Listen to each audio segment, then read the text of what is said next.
Headline Death Perspective.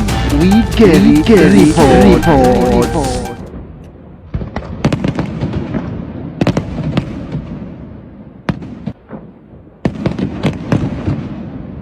Na mtazamaji, hatimaye mkesho wa Krismasi umeingia kote nchini ukiwa na hali ya utulivu na matarajio, huku mamilioni ya Wakenya hasa wenye dini ya Kikristo wakijiandaa kuadhimisha siku ya Krismasi hapo kesho.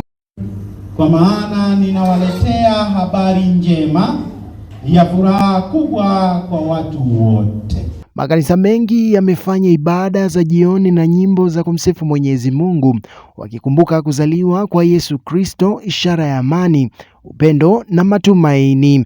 Kwa upande mwingine, barabara kuu zimejaa wasafiri wakielekea makwao vijijini na mijini ili kuungana na familia zao pamoja na wapendwa wao. Kwa wengi, huu ni wakati muhimu wa kuimarisha mshikamano wa kifamilia. Hata hivyo, na ikumbukwe kuwa msimu huu wa Krismasi umebisha wakati ambapo gharama ya maisha imeendelea kupanda, hususan pindi mwaka ulipokuwa ukiendelea kuisha. Si bei ya vyakula, nauli za usafiri na bidhaa muhimu, hivyo kuwalazimu wananchi kupanga matumizi yao kwa uangalifu mkubwa ukilinganishwa na Krismasi nyinginezo zilizopita. Tulikuwa tunalipishwa 800 kwenda na saizi tunalipa 70.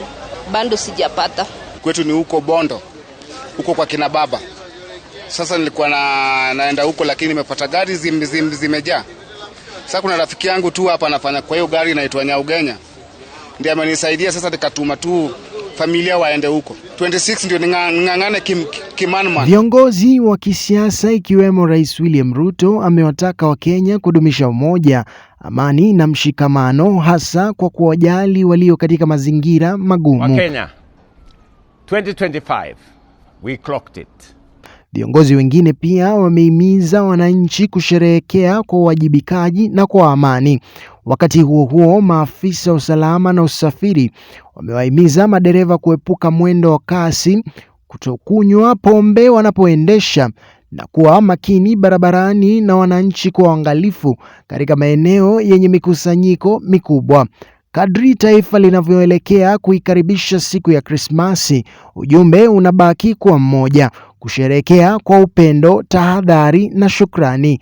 Tunakomea hapo kwa sasa, na kutoka kwetu ni kukuwatakia wewe mtazamaji wetu Krismasi yenye fanaka na baraka tele.